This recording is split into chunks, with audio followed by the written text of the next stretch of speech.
जोशीमठ में खतरनाक इमारतों को गिराने का काम शुरू हो गया। एसडीआरएफ और पुलिस की भारी तैनाती कर दी गई और इमारतों से काफी दूर तक का इलाका खाली करा लिया गया ताकि किसी भी हादसे से निपटा जा सके। 3 दिन से जोशीमठ में इमारतों को गिराने के प्लान पर काम हो रहा है, लेकिन जोशीमठ के लोगों और होटल मालिकों की नाराजगी दूर करने में सरकार को लंबा वक्त लग गया। फिलहाल यहाँ अगर कहें तो इस प्रोसेस को ये पूरी तरीके से प्रोसेस शुरू हो गई। क्रेन अब पोल को यहाँ से खींच रही है। वहीं उत्तराखंड के सीएम पुष्कर सिंह धामी भी जोशीमठ में जमे रहे। उन्होंने कई खतरनाक इमारतों का हाल देखा तो उन राहत शिविरों में भी पहुंचे जहां लोगों को बसाया गया है। दूसरी तरफ जोशीमठ में खतरनाक इमारतों की लिस्ट भी लंबी होती जा रही है। कई सरकारी इमारतों की दीवारों में भी दरारें आनी शुरू हो गई, जिसकी वजह से सरकार की चुनौती बढ़ गई। सरकारी एजेंसियां अब ड्रोन के जरिए पूरे इलाके की निगरानी कर रही हैं। दूसरी तरफ जोशीमठ के लोग अब अपने घर का सामान ट्रकों में भरकर निकाल रहे हैं। जोशीमठ में न्यूज 18 की टीम एक ऐसे घर पहुंची जहां 1 महीने बाद बेटी की शादी होने वाली थी, लेकिन अब घर बचाने की चुनौती खड़ी हो गई। सडनली हो रहा है अचानक, तो इस वजह से तो हम लोगों ने अभी कोई प्लानिंग नहीं की है, क्योंकि अभी जो सिचुएशन है वो घर के ऊपर है कि घर को किस तरह से बचाया जाए। हालांकि सरकार का दावा है कि वो लोगों को फिर से बसाने के लिए हर जरूरी कदम उठाएगी।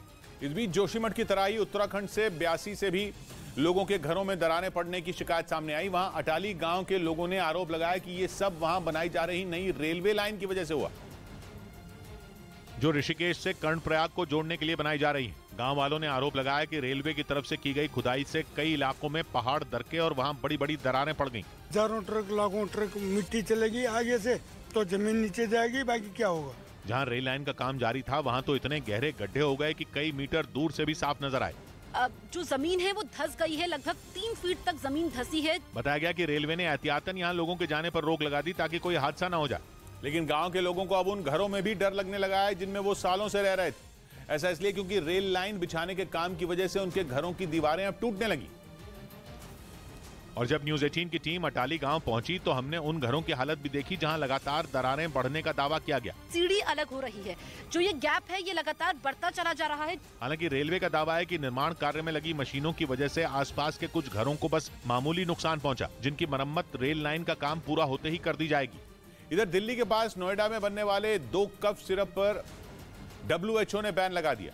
आरोप है कि इनके इस्तेमाल के बाद उज्बेकिस्तान में कुछ बच्चों की मौत हो गई थी, जिसके बाद WHO ने मैरियन बायोटेक नाम की दवा बनाने वाली कंपनी के डॉकवन मैक्स समेत एक और कफ सिरप के इस्तेमाल पर रोक लगा दी। WHO के मुताबिक कंपनी इन दोनों की सुरक्षा की गारंटी लेने में नाकाम साबित हुई, जिसके बाद इन्हें बैन करने का फैसला लिया गया। उधर खबर है कि रूस अपनी सेना को सुपर पावर बनाने में जुटा है। पूर्वी यूक्रेन में जेलेंस्की की सेना से कड़ी टक्कर मिलने के बाद रूस के रक्षा मंत्री ने ऐलान किया कि वो अपने देश की फौज के बेड़े में आधुनिक हथियार बढ़ाएंगे, जिनमें एडवांस तकनीक से लैस ड्रोन को भी शामिल करने का प्लान है, क्योंकि यूक्रेन के पूर्वी हिस्सों पर रूस के लिए कब्जे की लड़ाई इतनी आसान नहीं रही। कई मौकों पर जेलेंस्की के फौजियों ने रूसी सैनिकों को ऐसी मात दी कि उन्होंने कभी ख्वाब में भी नहीं सोचा था। ऐसे में पुतिन ने रूस के रक्षा मंत्री को आदेश दिया था कि वो उन्हें एक रिपोर्ट सौंपे, जिसमें बारीकी से इस बात की जानकारी दी हो कि जंग में कौन कौन से हथियारों का इस्तेमाल कब और कैसे हुआ। साथ ही उन्होंने रूसी रक्षा मंत्री से अपनी सेना की ताकत को बढ़ाने के लिए सुझाव भी मांगा था।